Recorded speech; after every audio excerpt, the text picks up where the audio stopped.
This is the magicwordpodcast.com.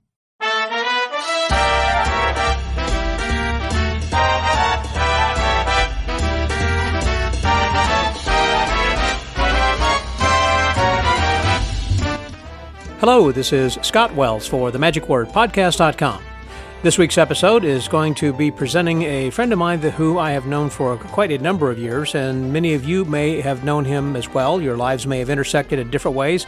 For those around the world, you may not necessarily have heard of him, but again, that's one of the advantages of listening to the Magic Word Podcast because you get to meet new friends. This particular gentleman has so much to offer because he has been performing magic for over 70 years. Yeah, that's 7 decades. Count them.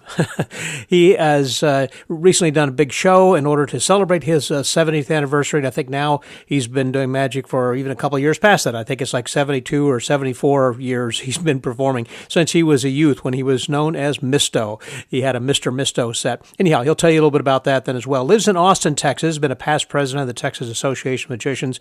So many things that he has done in his life while he was performing in the military and different organizations he's performed for that are just going to blow you away. Leading up to our conversation here, I met with Kent in his Magic Museum. It's the fantastic Magic Center there in Austin. It's quite unusual. It's a duplex house in which he purchased one half of this house. So he has half of the duplex, which no one lives there. He has converted every room into a magic room, including the kitchen, the bathroom, the closets. He even converted the garage into a performance theater, complete with chairs and a stage and curtains, lights, and everything. It's amazing. It's just fantastic. And it is only available to see and to view by appointment. So if you contact him, I'm sure he'll be glad and very happy and pleased and proud to show you through this, because it's not just a magic museum, but it really is the Kent Cummins Museum. And he will explain some of that as we talk about that here today too. But if you want to see some of the photos that I had taken while I was walking through the museum, be sure to go to the magicwordpodcast.com website for this week's episode number 680, and you will see some pictures of him as he's pointing out some of the posters and memorabilia there in the fantastic Magic Center. It's always good to sit down with someone who knows more than you do. And certainly everyone knows a lot more than I do. So that's why I'm always interested in learning more from those who have not just gone on before us, but also excelled in so many different ways. And he is not only a magician, but also on the National Speakers Association, the Bureau. And he is also a keynote speaker, has written several books on magic motivation. I should say using magic as a way of motivating. Anyhow, he and his partner, business partner Tom Britton, have written a book. And anyhow, this is all fascinating stuff. And I could go on, but I'm going to let this unfold as he explains a lot more about this. I'm sure you will have a new friend after you have heard this episode, as I have had for a long, long time. Please welcome my good friend, the fantastic Kent Cummins, here on The Magic Word.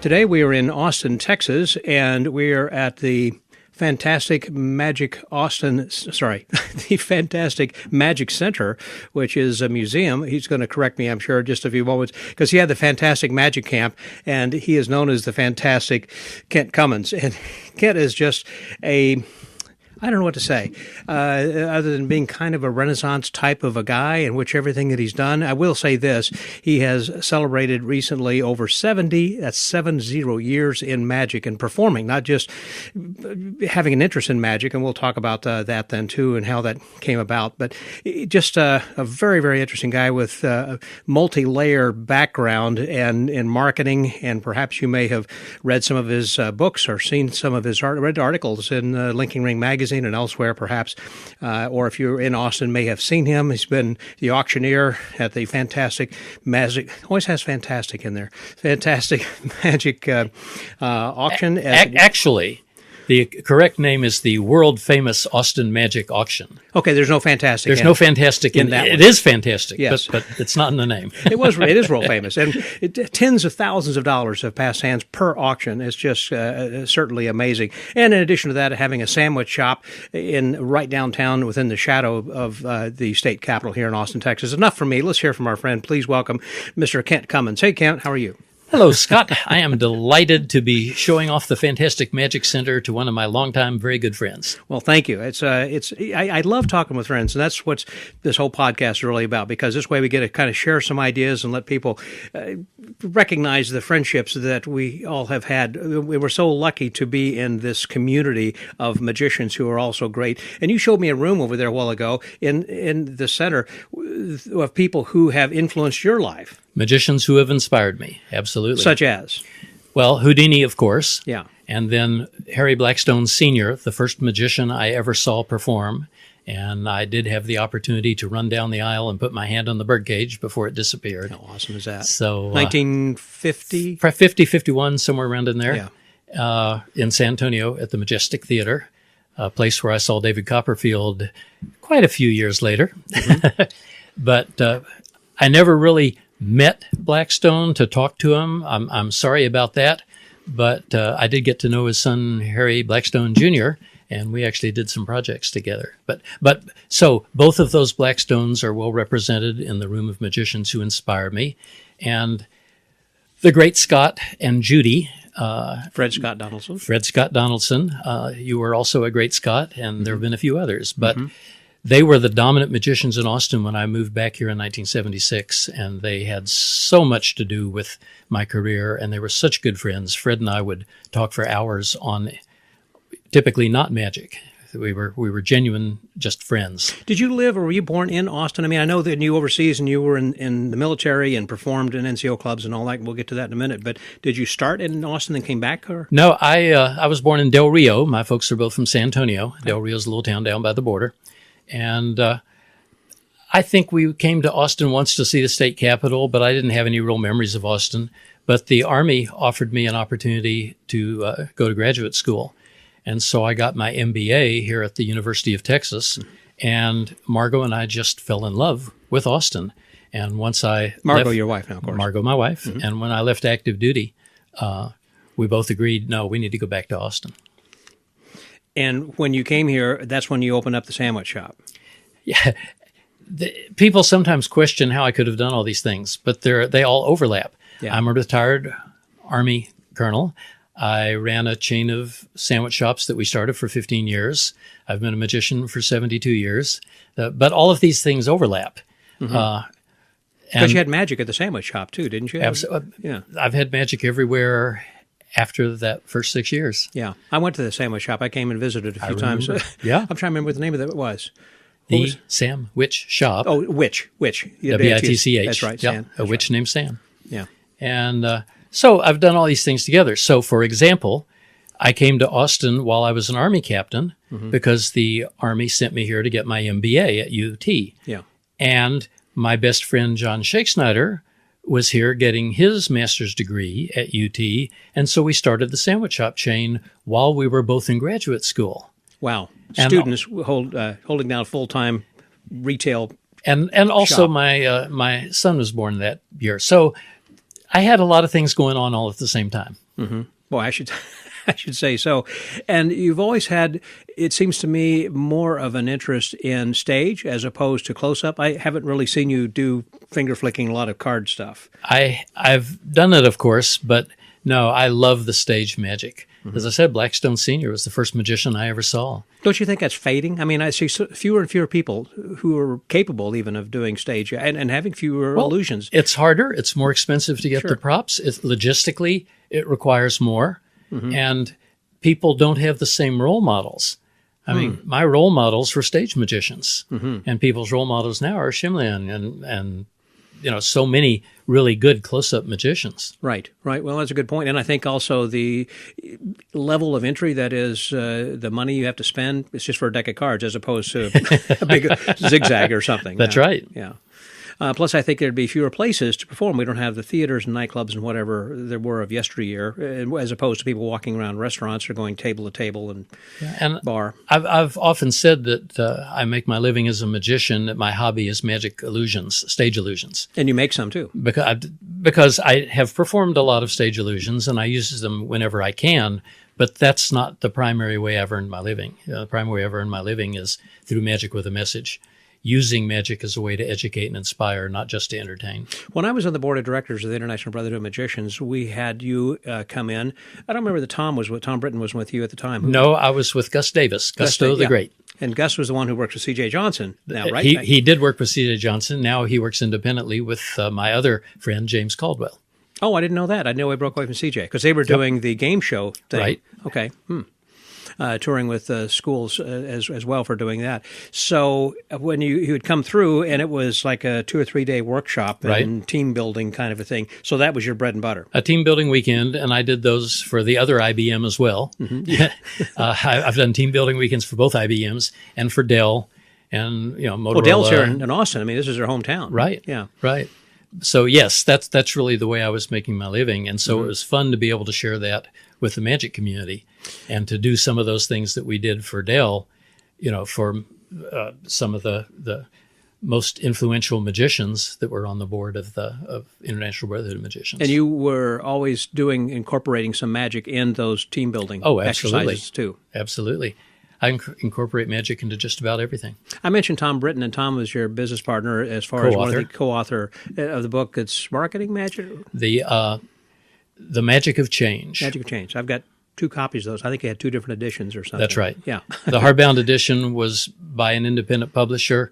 It was in all the bookstores, and it was ready in 1999. And Tom and I said, we don't want copyright 1999 in the book in the 2000s. Mm-hmm, and so we released it in January of 2000. Just waited just a few more months. That's a great idea. Yeah. And good marketing. And we love the book. We read it ourselves from time to time because nobody likes change, and we don't either. Mm-hmm. Literally, we've written the book on it. And so occasionally we read it ourselves to inspire ourselves. And he and I were having coffee one day, and he said, Kent, have you read it lately? I said, yeah. He said, did you notice that we say things like you should listen to cassette tapes in the car?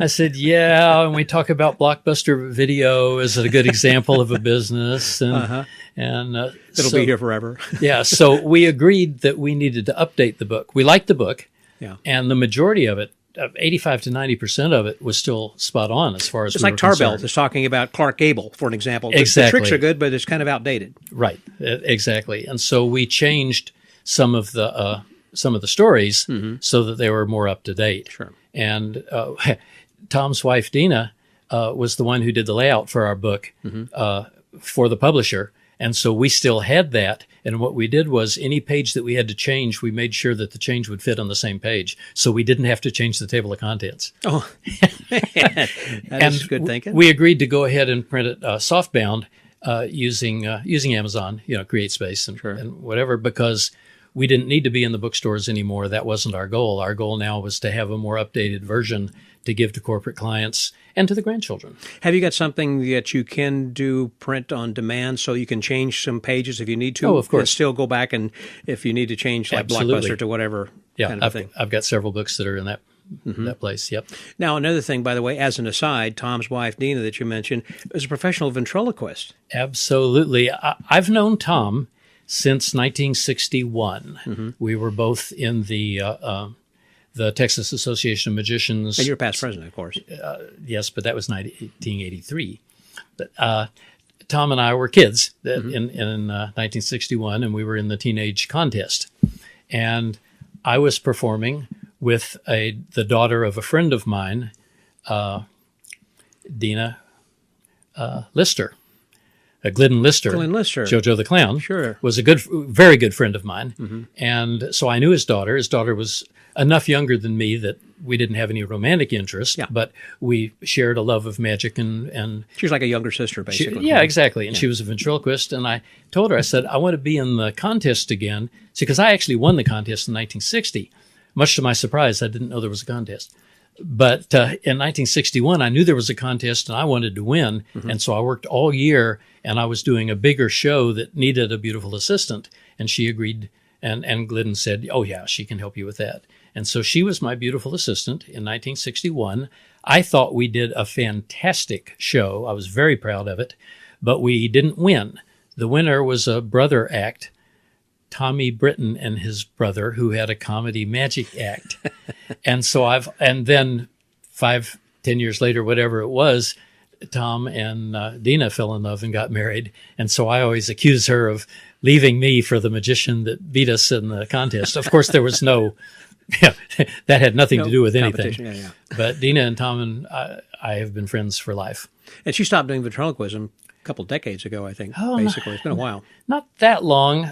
She used to be very active in the Houston Puppetry Guild, and she'd bring me in as a marketing lecturer, and my mom is a puppeteer. So, Mom was active in that as well. So. And she's the one who gave you your first Gilbert Mysto magic set? My dad. Your dad did? Yep.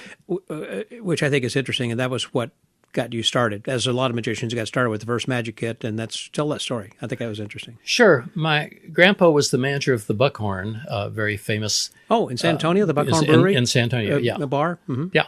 And that's before the breweries picked it up. Was that Jack's or was that Pearl Brewery? That was Pearl. Pearl. And they had all these horns. It was a right. hall of horns, basically antlers and everything in the bar area. But that was later. Oh, wow. Okay. The original museum was on Houston Avenue, the main thoroughfare there in San Antonio. And my grandpa was the manager of it. And they had a little magic counter in their gift shop. And he gave me... Lou Berkey does his shop open at that point? Yes. Okay, but you hadn't been in there yet. I hadn't been in there yet. Okay. That's correct. I'm jumping ahead. Yeah, you are.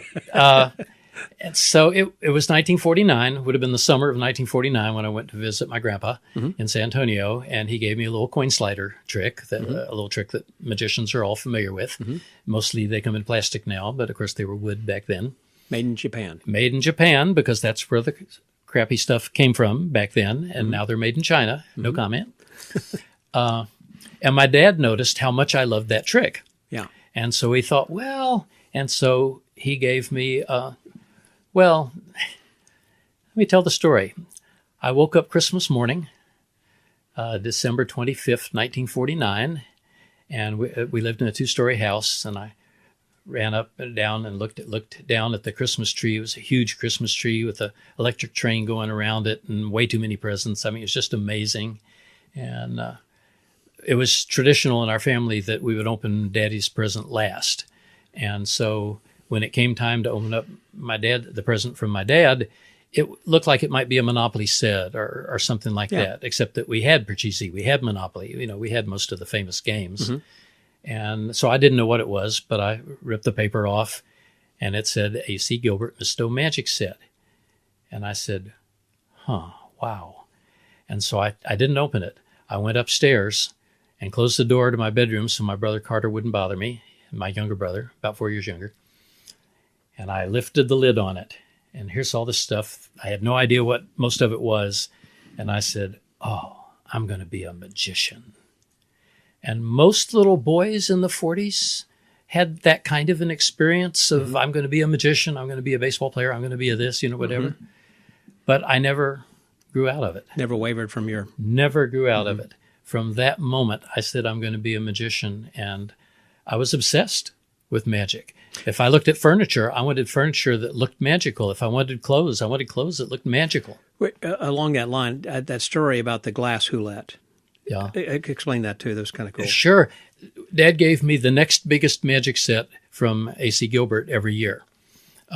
They had the erector sets, the chemistry sets, and they had a series of them. They had a small one that probably cost $1.98 back then, and then the next biggest one, and then the next biggest one, and so on. And the biggest one came in a big red suitcase that had 4 holes in it and dowels inside so you could make the suitcase into a table. And it had black cloth so you could have a table, maybe make a backdrop, a table drape. It had posters in it. And it had this rising card trick with a Glasshoulette, which was just beautiful. And I had never seen anything like that before, and I really loved it.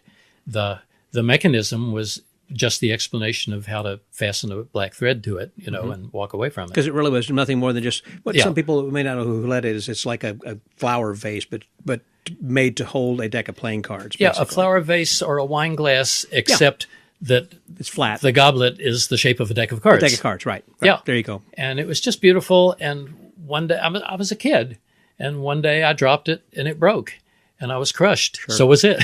Yeah. And I talked to my mom and dad, and I think Dad says, well, why don't you write to him and see if you can get another one? Mm-hmm. And I thought, I didn't know any better. And so I wrote a letter to Mr. A.C. Gilbert, and I said, Mr. Gilbert, I love magic. Your first magic set got me started. I call myself Mysto the Magician, and I'm crushed that this Glasshoulette, I probably didn't call it a Houlette, this glass card holder broke. I wonder if there's any way I could buy another one. Mm-hmm. And he had his people write back to me and say, we do not sell that separately, and it's no longer in our set. But Mr. Gilbert told us we had to find one for you. We did, and we're sending it to you. You don't have to pay. And yes, here's an autographed picture of Mr. Gilbert. Wow. To go with it. And you still have that picture? Oh, yeah. Of course you do. So I have an autographed picture of Mr. Gilbert. I have a letter from the A.C. Gilbert Company on their letterhead, and I'm not going to break that particular card holder. That is very, very cool.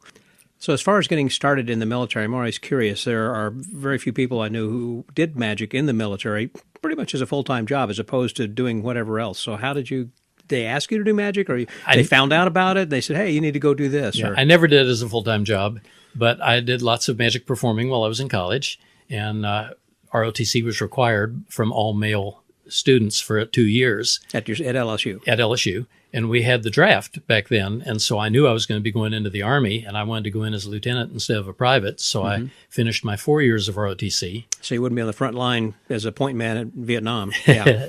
Well, we weren't even thinking about Vietnam in 1961. Okay. We were just, it was just the Army.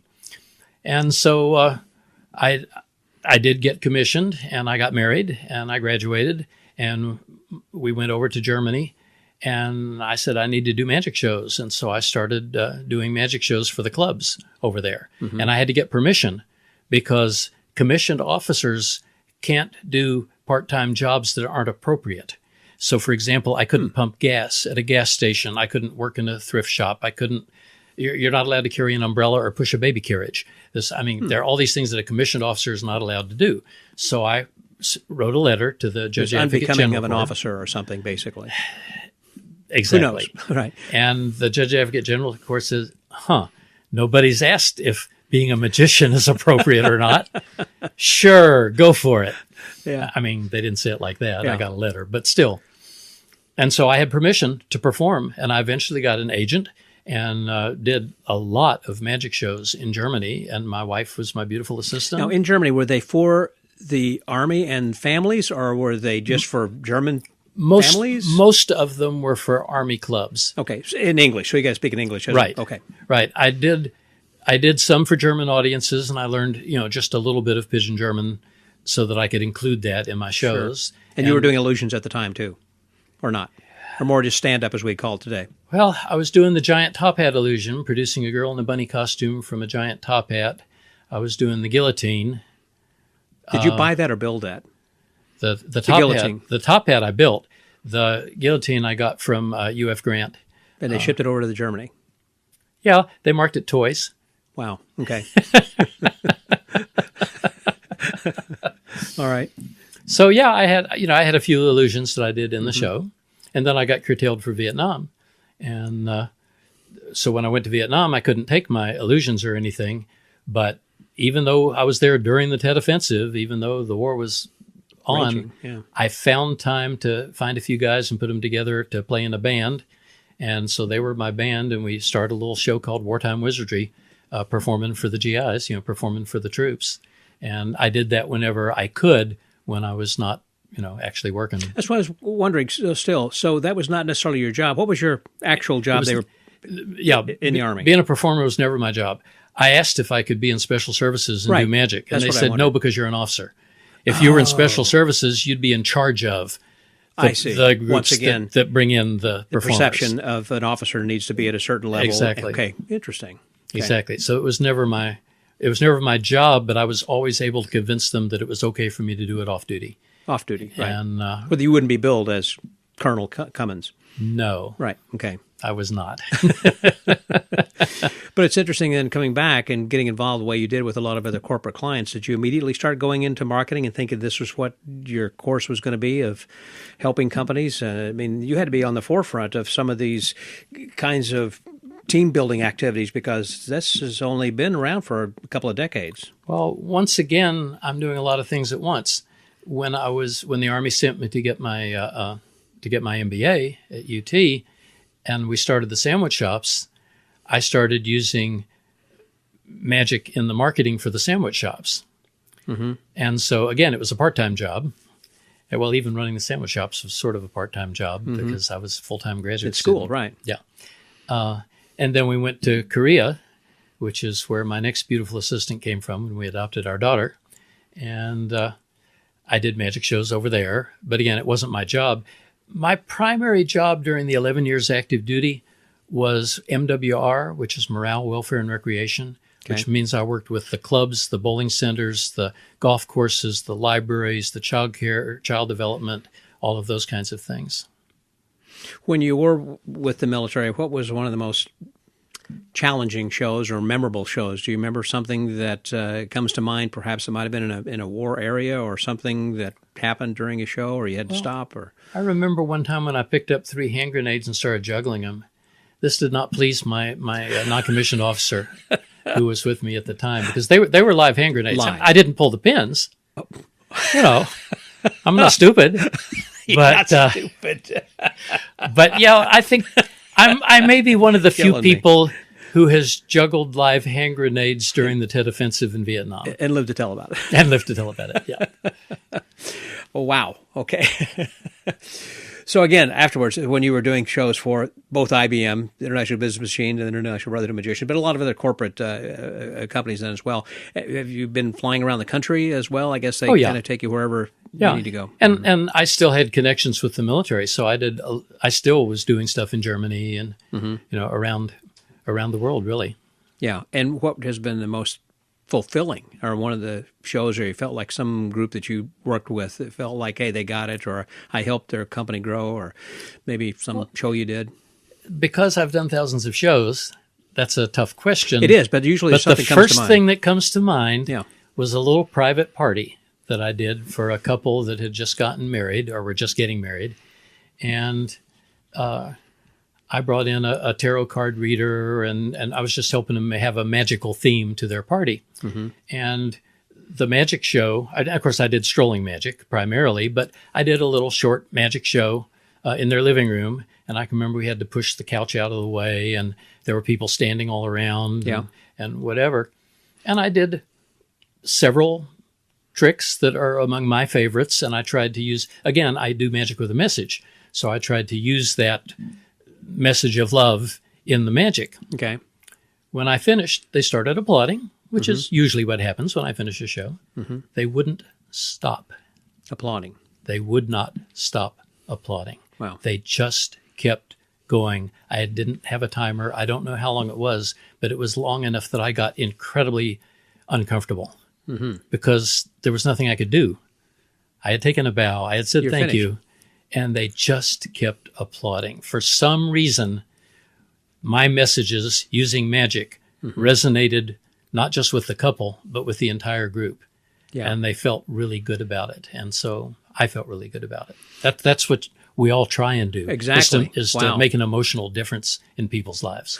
What are a few tips as far as marketing for magicians who are listening to this and for their own shows, or if you were going to be giving a mini seminar, what kind of an outline would you cover as it relates to magicians in particular? Yeah, it's not about you.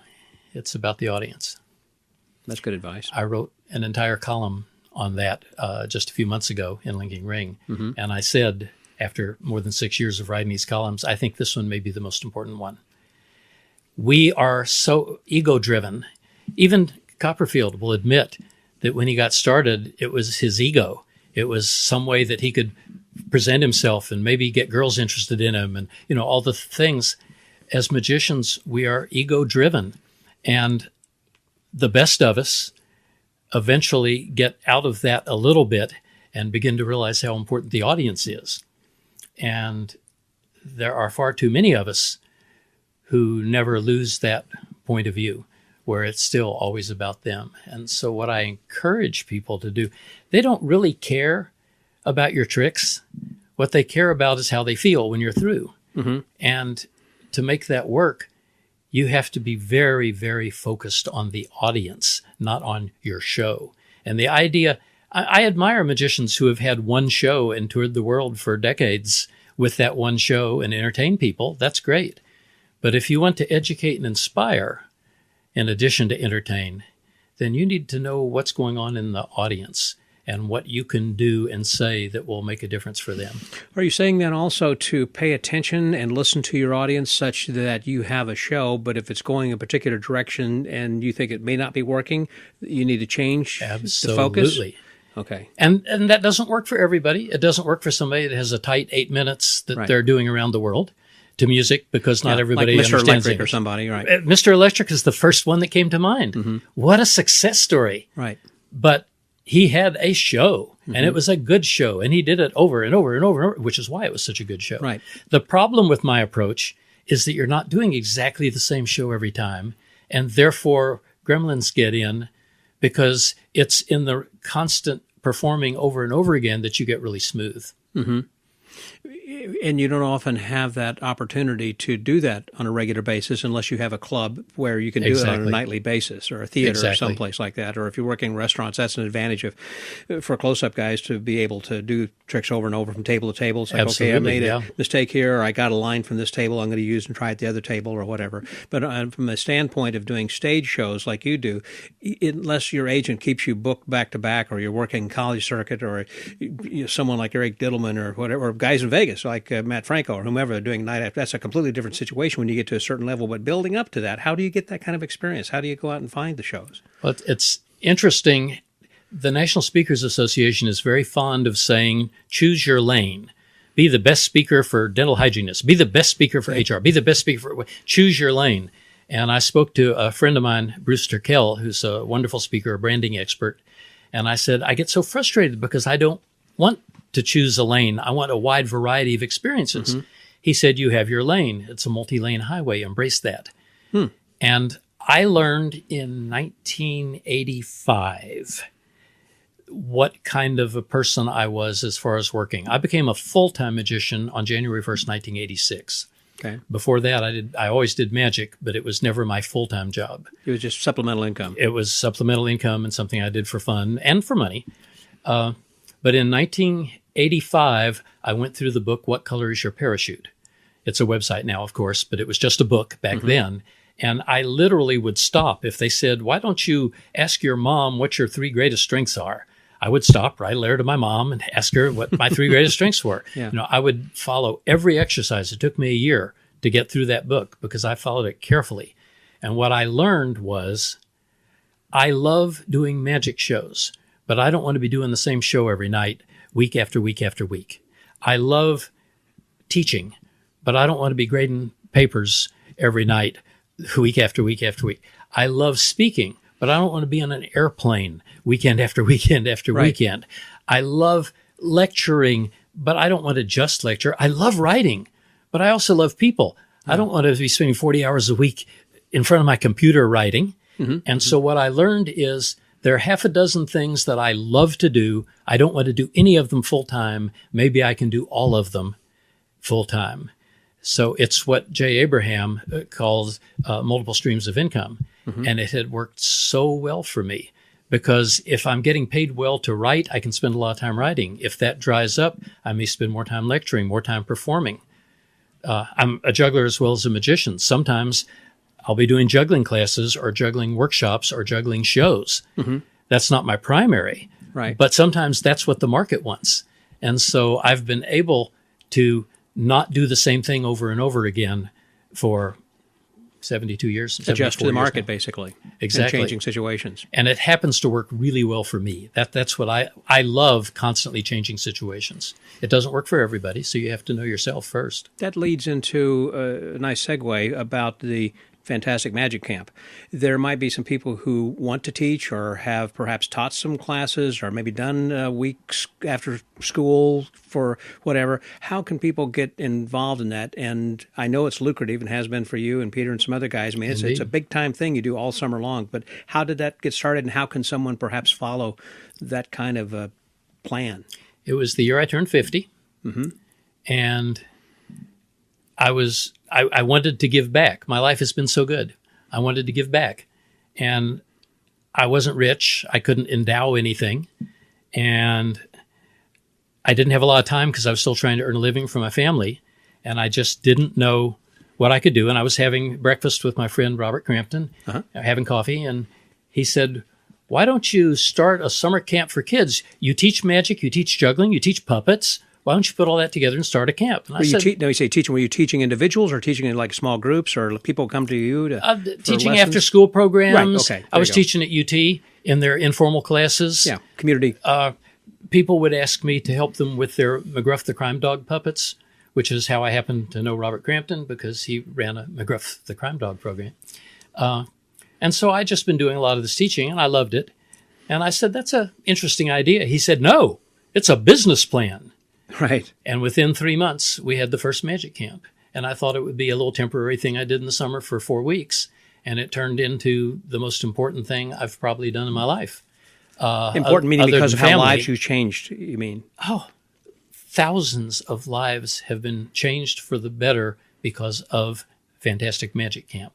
I've heard stories about people from the camp who have parents who say whose kids are autistic or something. They're coming and saying to you, that's the first time I've ever heard him speak. We were fully inclusive. And I could tell stories for hours. And I only ran it for the first 18 years because when your kids turn 18, you got to let them go. And so people who were involved with the camp took it over from me after 18 years. And the camp still goes on, and they hire me to do a show, typically for the first day of every session of camp. So I'm still involved with the camp, but I'm not on the board. I don't have anything to do with running it, but they still use the same principles. And to me, that's the most important thing I've done in magic, is to be able to use magic in a way that genuinely improves people's lives.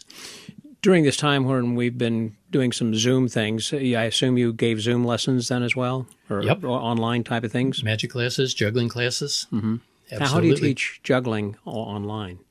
Well, over a video. I've taught so many people to juggle that I know the principles. I know what mistakes they're going to make. Good point. I mean, they're going to make the same mistakes, after teaching over 1,000 people how to juggle. You see what mistakes they're going to make. Somebody comes to me and says, I can do 3, but I can't do 4. I know exactly why they can't do 4, and I can show them very quickly. Somebody comes to me and says, well, I can juggle fine, but clubs, I can't get clubs. I know exactly what their problem is. 99 times out of 100, I know exactly what their problem is and exactly how to show them. How to fix it. And that's just the experience. And if you want to teach, the first thing is you have to genuinely love the students. So don't teach because you can make a lot of money. Teach because you want to help people, and experience. And if people do want to teach, then the best way, it sounds like, would be to approach something like a junior college, I would think, where they might have some sort of a community program. Sure, but recognize that the most important thing is who are the students and what are they going to get, not what tricks are you good at teaching. Oh, okay. So think about the student and not so much about what you're... That's why Magic Camp was so successful, because we didn't care whether they learned the ball and vase or not. Yeah. What we cared about was, will this kid be successful and go home and say, oh, Mom, I love Magic Camp. I can't wait till I can become a counselor. We had 6-year-old kids with plans for when they were going to become a CIT. They can't become a CIT till they're 13. CIT meaning? Counselor in training. Okay. So 6, 7, 8, 9, 10, 11, 12. We have a 6-year-old with a 7-year plan. How many of you listening have a 7-year plan, have a plan for what you're going to do 7 years from now? Even right now at this age, whatever you are. Whatever age, right. And so that's why Magic Camp succeeded, and it made money because people wanted to be a part of it. It didn't make money because we had a good business plan. It made money because we really cared about the kids and figured out how to help them. We didn't spend a lot of time learning what the best magic tricks were. We spent our time learning, how do you work with a child on the spectrum? How do you work with a child in a wheelchair? How do you work with a child that's blind? How do you how do you teach magic to a child that's totally blind? And that's where we spent our time, and that's why it was a success. It remains a success. I found whenever I was teaching, I quickly learned I had to be smarter than the best question that was going to be asked by any one of the students. Right. Because you had to be able to answer that. You can't say, I'll get back to you next week. You have to know. I mean, it's sure you have skills, but it's beyond that. You need to know history. You need to know theory and market. There's the whole gamut of everything, and you are obviously the teacher, so you're the resident expert. A teacher will, or a student will look up to, and so you need to know all those kinds of things. So there's a lot more. I mean, just thinking if you are a magician, I'll teach. Well, yeah, there's a lot more research you need to do and put together a syllabus and an outline and all that kind of a thing. Plus, finding a venue where they can do this. Where do you guys teach? Well, at one point, I had 6 magicians meeting once a week to go out and teach in 5 times 6, 30 different elementary schools. And we all had this after school thing. After school program. Yeah. Right. And of course, camp, you advertise all the places camps advertise. And the University of Texas, it was their informal classes. Now they have a group called OLLI, the Osher Lifelong Learning Institute, and they have a variety of classes. And so that's a place to get in. You mentioned junior college. I haven't taught at a junior college because I was teaching at UT, but it's a great location. Yeah. Continuing education classes, right? Like they might have CUCs, kind of a thing. When you say a camp, also, it's not like an overnight camp, I assume. I didn't really want to call it a camp because to me, a camp is an overnight and you go swimming. Right. But so it's really a workshop. But day camps, that's what day camps are. So Magic Camp has always been a day camp. Yeah. And that means the kids come in the morning and they leave. It sounds in the like fun afternoon. As opposed to a workshop. That sounds like work. Exactly. Again, marketing. Yep. And so that continued, and you were doing that for about 17 years, you said. And 18 years. Peter the Adequate still carries that on. And Peter the Adequate is now the camp director, and he was the first person I called. Well, the first person I called was my mom because I wanted a puppet teacher. But I called Peter and I said, hey, what do you think about starting a summer camp for kids? And he says, oh, it sounds like great fun. And Peter and I are so totally different that we either can't stand each other and can't work together, or we recognize the yin and yang and work together beautifully. Yeah. I can remember times at camp when he would come into me and say, Kent, you're very good at paperwork. Go into the office and do some paperwork. And I knew what that meant is that the camp had gotten chaotic, that the kids were running all over the place, throwing things at each other and whatever. Yeah. And I'm not good at chaos. But Peter's great with chaos. He can deal with that easily. I like things to be carefully planned. And then I like them to go according to the plan. And Peter's sound like an army man. Yeah, exactly. It's like I'm a retired army or something.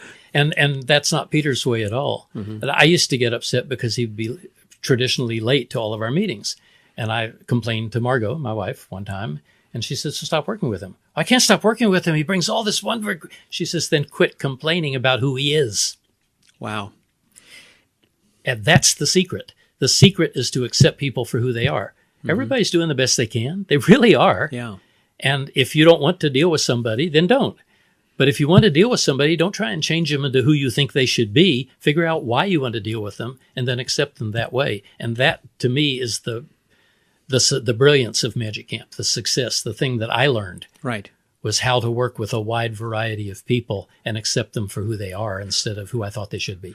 And you don't know what's going on in their minds. And I tell people that when they get mad at somebody for cutting them off in traffic. I say, you don't know what they're going through, what that person's going through. Maybe they just heard that their pregnant wife is getting ready to deliver and they weren't expecting it that soon and they're hurrying as fast as they can get. You don't know. Same thing like with somebody stopping and they're on the phone. You think, get off the phone or quit texting. But it's like, there could be something really serious. It could be something incredibly serious. Right. And the same thing with the kids. If a kid is what we call acting up, it's not because they want to fail. It's not because they want to be punished. It's not because they want to be hated.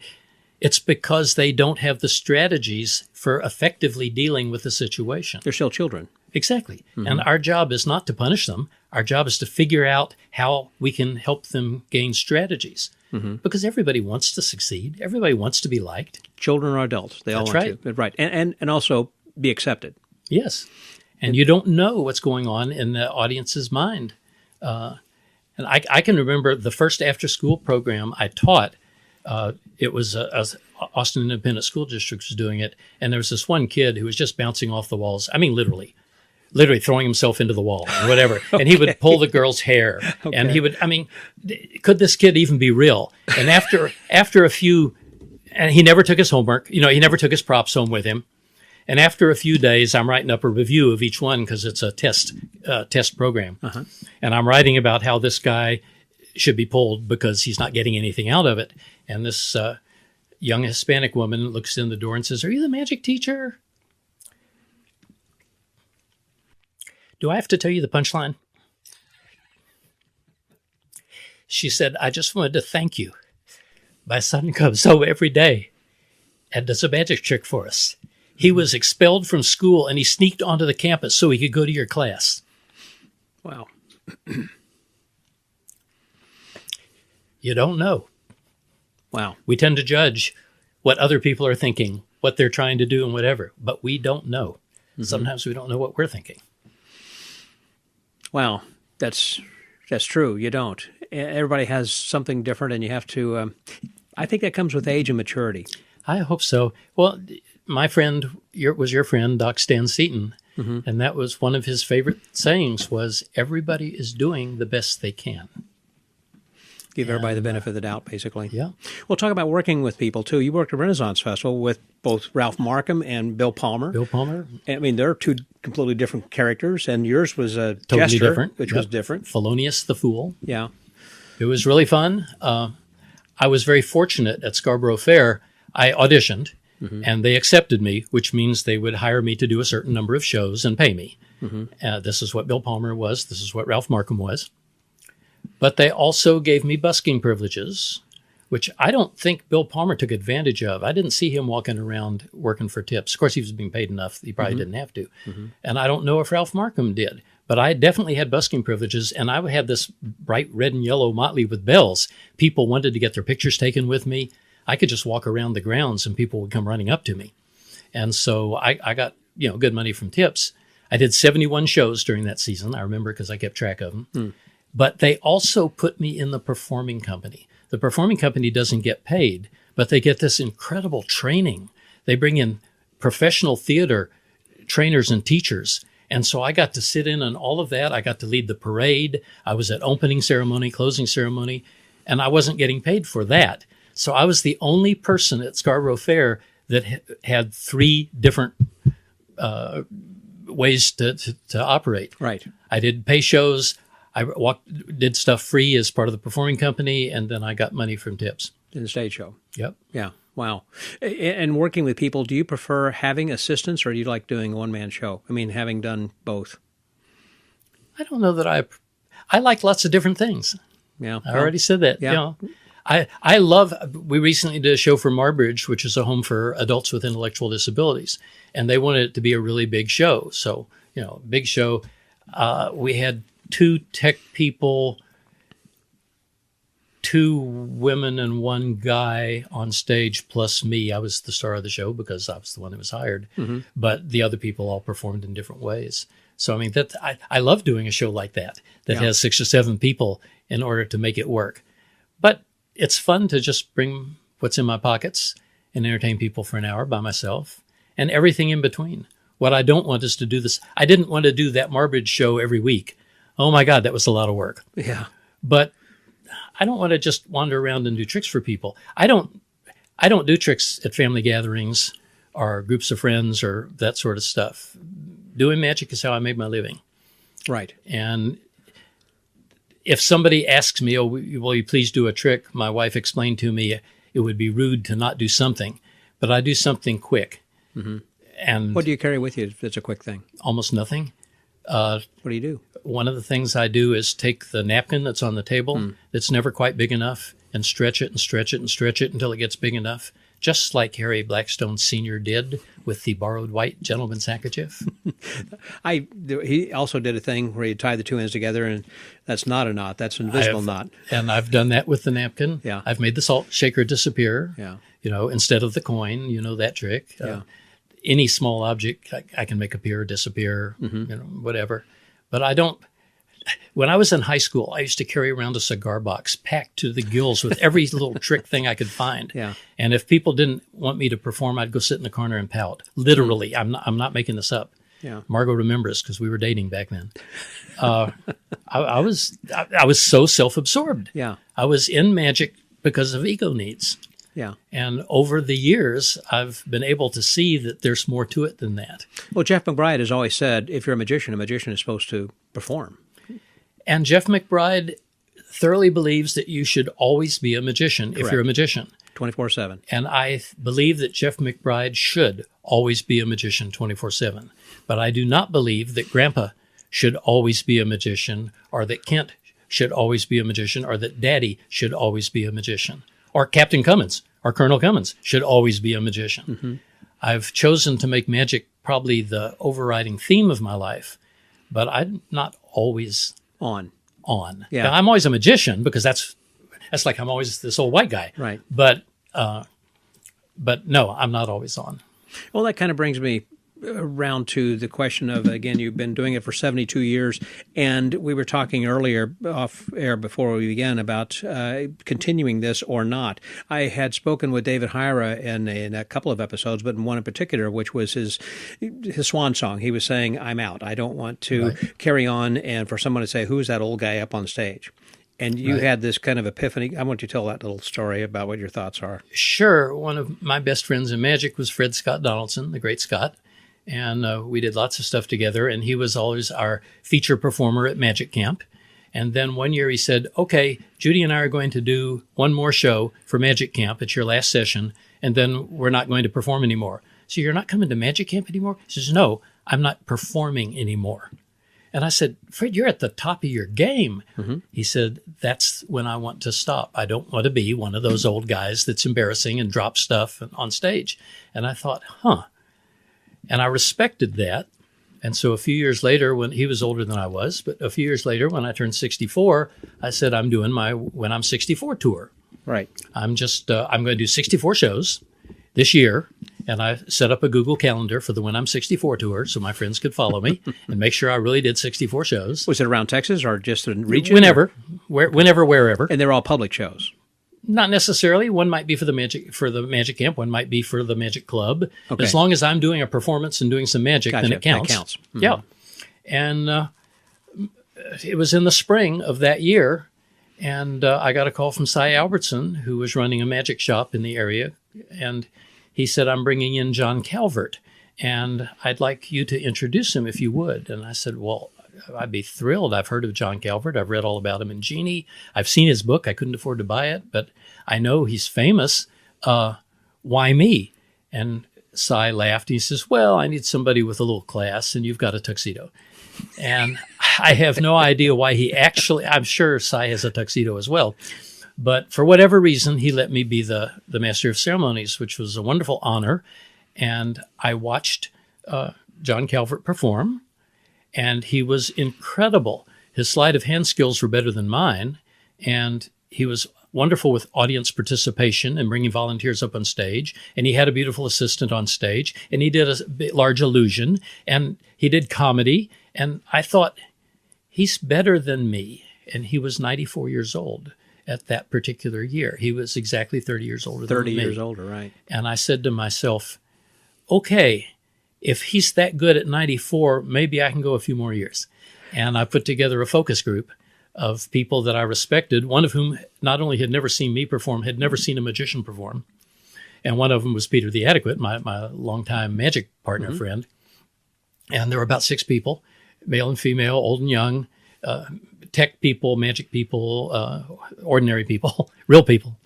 And we talked about how was I going to perform in the future? Should I concentrate on corporate events, which I was pretty good at and which make roughly 10 times the amount of money of a school show, of a kid show? Or should I focus on kids because I love and care about kids? Sure. And we decided that I didn't care about the 10 times fee so much, that I can make a greater difference in a 10-year-old's life than I can a 60-year-old's life, just because of the amount of years coming up. True. And so I decided I would focus especially on working with young people. And should I call myself the fantastic Kent Cummins or use one of Mysto the magician again or whatever? And so we just talked about all those things. But what I told them is, you have to tell me if I stop getting better. I'm going to work really hard to be a good magician. I want to be as good as John Calvert. I'm going to work really hard. But you have to tell me not when I plateau, not when I start getting worse, but when I stop getting better. And I have a feeling they would have told me this some time ago if I hadn't started working with my granddaughter, the amazing Adele. And Peter's the first one that told me. He said, Adele has just added so much to your show and to your excitement. And you're more fun, more comfortable, more relaxed, more just sharing the fun of magic with people. And that's, of course, what I want from my show. I don't want people to say, oh, gosh, you are a really good magician. I want them to say, oh, gosh, that was fun. Yeah, yeah. Do you like it whenever people say that as opposed to like, oh, I like this particular trick? Well, I know what the people are going to ask me. What kind of magic do you do? They're going to ask me what's your favorite trick. They're going to ask who's your favorite magician. So I have answers to all those things. No, but that wasn't my question. What I mean is, after the show is over and an audience member will come to you and say, oh, I like when you stepped out of that book, or the smoke and you appeared, or whatever that is, a particular trick. Or it's like, I just like it all. You were fun. I had a fun evening. Oh, of course. You like the latter. You know the answer to that. I know the answer. That's right. I do. And I think that's all what we're all aspiring to have. And you continue to get better and continue to inspire not just youth, but me and a lot of other people. You've been involved in so many things like we've covered over here and in your lifetime. And the people you've known and worked with, it's just been incredible.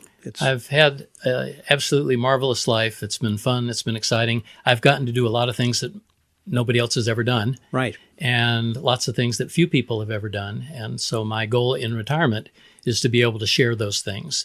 But I also, as you know, have a deep love for the art of magic, the ephemera, the memorabilia, the books, the posters, the things.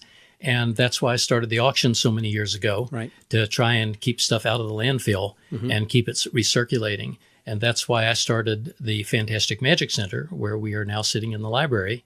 And I have just opened a Patreon account so that people can help me in this journey of keeping magic for magicians and saving the stuff. When I hear that somebody's copy of Genie Magazine, Volume 1, Number 1, was thrown away with the rest of the trash when the magician died, it just hurts me. Well, that leads me kind of almost full circle to get to the ending over here of how can people patronize this center, and also how can they visit or get in touch with you if they need to make an appointment, because this is a home that's been converted.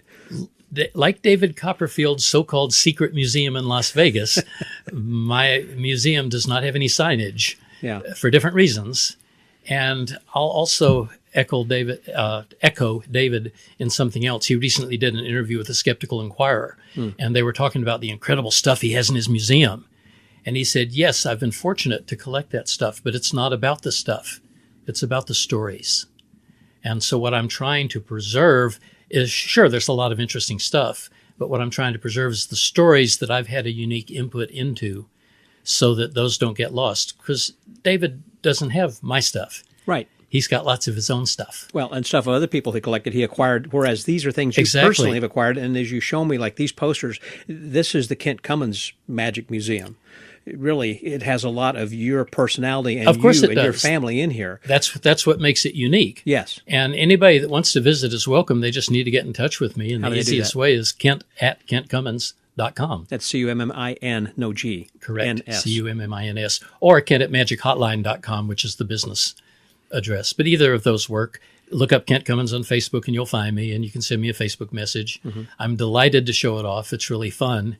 And I just barely started working with the Patreon account, but if you're able to financially support the preservation of the art of magic, this place costs me a couple $1,000s a month, and sometimes I don't have that money. And so any money that is donated goes directly in. One family donated $5,000 as a one-time donation because I was helping them with their dad's magic collection and helping get it used and distributed rather than thrown away.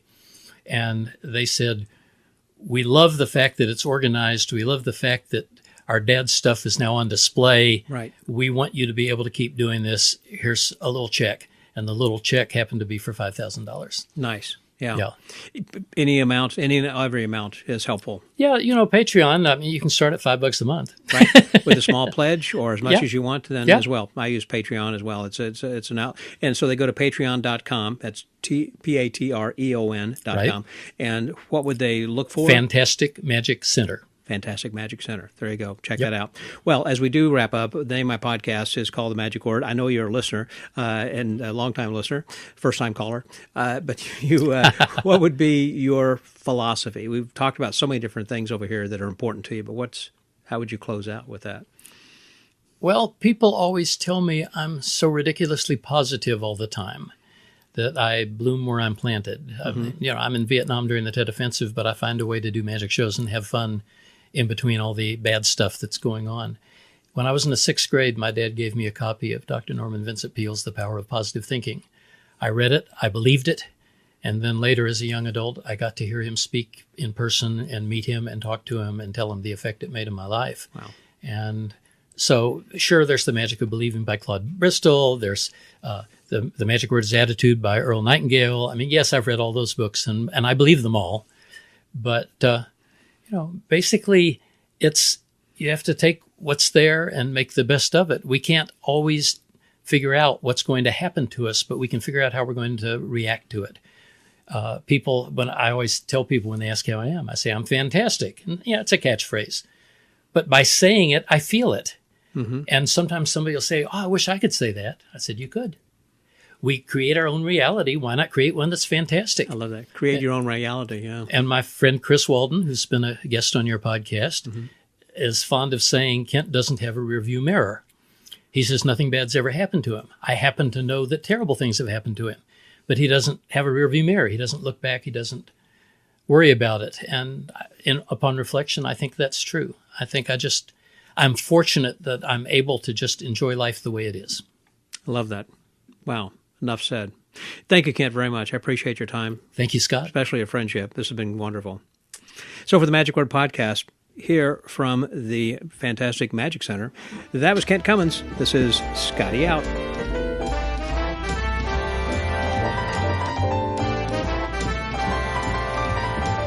Thank you, Kent, for sharing your years of experience and stories with us. That was just fantastic. What can I say?